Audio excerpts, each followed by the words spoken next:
భారత ప్రధాని నరేంద్ర మోదీ గారు, ఆంధ్రప్రదేశ్ సీఎం చంద్రబాబు నాయుడు గారు, డిప్యూటీ సీఎం పవన్ కళ్యాణ్ గారు మొన్న కర్నూలులోని శ్రీశైలంలోని మల్లికార్జున స్వామి దర్శన అనంతరం అరుగు మీద ఒక 10 నిమిషాలు కూర్చుని మాట్లాడుకున్నారు.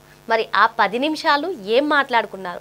ఆంధ్రప్రదేశ్ రాష్ట్ర అభివృద్ధి గురించా? మరో పక్క చూసుకున్నట్లయితే వైసీపీ అసలు ఆ 10 నిమిషాలు ఏం మాట్లాడుకున్నారా అనే దానిపైన ఎక్కువగా ఫోకస్ పెట్టింది. మరి ఇదే అంశం చర్చనీయాంశంగా కూడా మారింది.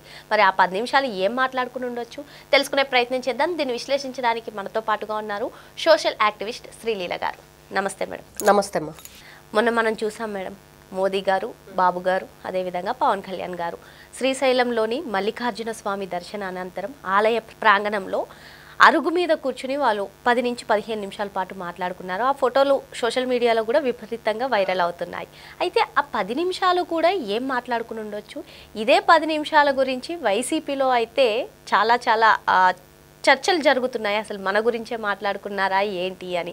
మరోపక్క చూసుకున్నట్లయితే జగన్మోహన్ రెడ్డి లండన్లో ఉన్నారు. అసలు ఇంతకీ వీళ్ళు ముగ్గురు కలిసి ఆ 10 నిమిషాలు దేనిపైన చర్చించి ఉండొచ్చు? అంటే ఇక్కడ అసలు ఫస్ట్ ఆ సన్నివేశం అయితే చూడముచ్చటైన సందర్భం సన్నివేశం. ఒక దేశ ప్రధాని, రాష్ట్ర ముఖ్యమంత్రి, ఉప ముఖ్యమంత్రి, అంటే దేశంలో చాలా రాష్ట్రాలు ఉన్నాయి. మరి ఆంధ్రప్రదేశ్లో కర్నూలులోని శ్రీశైలం మల్లికార్జున స్వామి దేవస్థానానికి వచ్చారు. స్వామివారి దర్శనం చేసుకున్నారు. ప్రశాంతంగా ముగ్గురు అక్కడ ఒక అరుగుంటే అరుగు మీద కూర్చొని చక్కగా కబుర్లు చెప్పుకుంటుంటే అసలు ఎంత బాగుందంటే అందరూ కూడా ప్రతి ఒక్కరూ కోరుకునేది అదే, కలిసి ఉంటే కలదు సుఖం. అక్కడ కుల మత భేదాలు ఏమీ లేవు. రాజకీయాలకు అసలు ఇవన్నీ కూడా అతీతంగా ఉన్న వాళ్ళే రాజకీయ నాయకులు. ఎందుకంటే ఒక రాజకీయ నాయకుడు ప్రజల చేత ఓట్లు వేయించుకునేటప్పుడు కులాల గురించి చూశాడా, మతాల గురించి చూశాడా? సంబంధం లేకుండా అందరూ ఓట్లేస్తేనే కదా గెలుస్తున్నారు.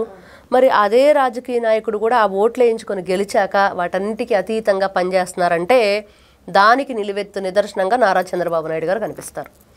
ఇది ప్రతి ఒక్కరూ తెలుసుకోవాల్సిన నిజం, సత్యం. ఆయన 75 ఏళ్ల ముసలోడు అని చెప్పి కామెంట్ చేసే వాళ్ళందరూ తెలుసుకోవాల్సింది ఏంటంటే అసలు 75 సంవత్సరాలు ఆయన వాళ్ళ ఫ్యామిలీ కోసం ఏమైనా చేశారా? లోకేష్ గారికి అదే పేరెంట్స్ టీచర్ మీటింగ్ ఉన్నా కూడా ఆయన వెళ్ళేవారు కాదు. అప్పుడు ఎక్కడున్నారు? రాష్ట్ర ప్రజల కోసం పనిచేసే ఆ వర్క్లో ఉండిపోయారు ఆయన. మరి అది అర్థం కాదా ఏంటి? ఏదైతే ఆయన గురించి కామెంట్ చేస్తారో, ఏదైతే వాళ్ళని వాళ్ళు దిగజార్చుకోవటమే ఆయన గురించి మాట్లాడితే, అంత గొప్ప వ్యక్తి నారా చంద్రబాబు నాయుడు గారు. మరి ప్రధానమంత్రి మోడీ గారు, మరి ఆయన స్వయంగా వీళ్ళ పక్కన కూర్చొని మాట్లాడటం అంటే అది కూడా అరుగు మీద ఎక్కడో వీళ్ళ కోసం మంచి ఒక డయాస్ లేదు, లేకపోతే ఏదైనా వాళ్ళకి చైర్స్ లేవు, ఏమీ లేవు. చక్కగా మనం గుడికి వెళ్ళినప్పుడు ఏం చేస్తాం, అక్కడ కూర్చొని కొబ్బరి చెప్పులు పగలగొట్టుకొని ఒక్కొక్క మొక్క తింటూ కబుర్లు చెప్పుకుంటాం. అలాగే ఉంది. ఒక మంచి గుడ్ అట్మాస్ఫియర్, అదేవిధంగా ఒక ఫ్యామిలీ బాండింగ్ ఎలా ఉండిద్ది అన్నట్లుగా అనిపించింది. అంటే ఇక్కడ ఒకటే, ఎవరు ఈ రోజున వాళ్ళ గుండెల్లో గుబులు మొదలైంది, ఎవరికి గుండెల్లో రైళ్లు పరిగెత్తున్నాయి, ఎందుకు వాళ్ళ గుండె గుబేలు అంటుంది అని అంటే ఏం చెప్తాం? అసలు ఏం జరిగింది అని అంటే ఫస్ట్ మాత్రం మనకి తెలిసినంత వరకు అసలు నారా చంద్రబాబు నాయుడు గారి ఆధ్వర్యంలో ఇంకొక వైపు డిప్యూటీ సీఎంగా ఉన్న పవన్ కళ్యాణ్ గారు ఇద్దరు కలిసి వాళ్ళు ఏం మాట్లాడారు, ముగ్గురు ఏం మాట్లాడుకున్నారంటే ఫస్ట్ రాష్ట్ర అభివృద్ధి.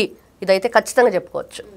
మేడం, ఆలయ ప్రాంగణంలో మీరన్నట్టుగా అంత మంచి వాతావరణంలో రాష్ట్ర అభివృద్ధి గురించి, దేశ అభివృద్ధి గురించి మాట్లాడుకునే ఉంటారు. అందరూ కూడా గెస్ట్ చేసేస్తారు.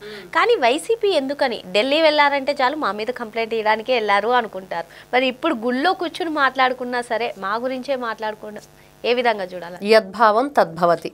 మనం ఏ విధంగా ఆలోచిస్తామో అలాంటి పనులే జరుగుతాయని వాళ్ళ ఆలోచన ఎప్పుడు కూడా ఎప్పుడు ఆ కుళ్ళుపోతాను అంటారు కదా, అలాగా. ఎందుకు అంత జలస్? ఎందుకు వాళ్ళకి? దేనికోసం? ఎవరి గురించి? అంటే గతంలో మీరు ఎవరిని కలిసినా ఆ పై నాయకుల్ని ఇలా కంప్లైంట్ చేయటం కోసమే మీరు అధికారంలో ఉన్నప్పుడు కలిశారా? అదే ఆలోచనతో మీరు పనిచేశారా? ఎప్పుడు ఎదుటివాడి మీద కక్షపూరిత రాజకీయాల కోసమే మీరు ఉన్నారా అంటే అది మాత్రం నిజం. వాళ్ళు అధికారంలో ఉన్నప్పుడు ఏం చేశారు వైఎస్ఆర్సీపీ పార్టీ అంటే ప్రతి ఒక్కరికి తెలిసిన విషయమే. కక్ష సాధింపు చర్య. రాష్ట్ర ప్రజల మీద ప్రతి ఎవరిని వదిలిపెట్టలేదు. ఈ రోజున ఎవరైతే 164 సీట్లతో గెలిచిన కూటమి ప్రభుత్వంలో ఉన్న టీడీపీ నాయకులు అందరి మీద కేసులు. అసెంబ్లీలో చూసాం కదా, అందరూ లేచి నిలబడ్డారు. ఎవరి మీద కేసులు ఉన్నాయంటే అందరూ లేచి నిలబడ్డారు, మా అందరి మీద ఉన్నాయని. మరి అలాంటిది వాళ్ళు ఈ రోజున ఎందుకు భుజాలు తడుముకుంటున్నారు అంటే భయం చేసిన పనులకి. ఖచ్చితంగా ఉండిద్ది అది. ఎందుకంటే ఒకటి కాదు, రెండు కాదు, 4.5 సంవత్సరాల పైగా వాళ్ళు రాష్ట్రంలో ఒక రావణ కాష్టాన్ని సృష్టించి ఎక్కడికక్కడ ఈ రోజుకి కూడా విషయం చెబుతున్నారు కదా.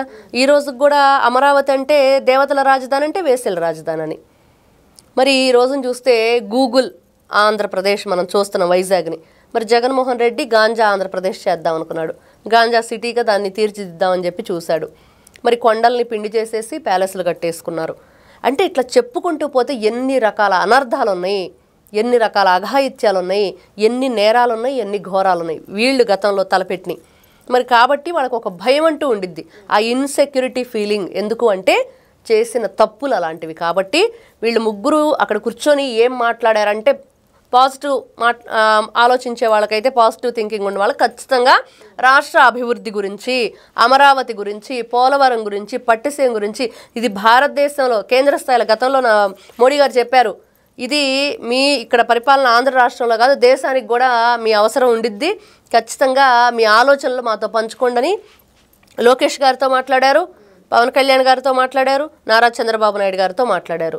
ఒక పిఎం అలా అడిగారంటే ఇంకేం కావాలి ఇంతకంటే? ఒక విజనరీ లీడర్, అందులోని ఇప్పుడు యంగ్ లీడర్గా నారా లోకేష్ గారు, ఇంకొక వైపు పవన్ కళ్యాణ్ గారు. ఆయన ఆలోచన విధానం చూస్తున్నాం, ప్రతి ఒక్కరికి మంచి జరగాలని, పేదరిక నిర్మూలనని ఒకవైపు నారా చంద్రబాబు నాయుడు గారు.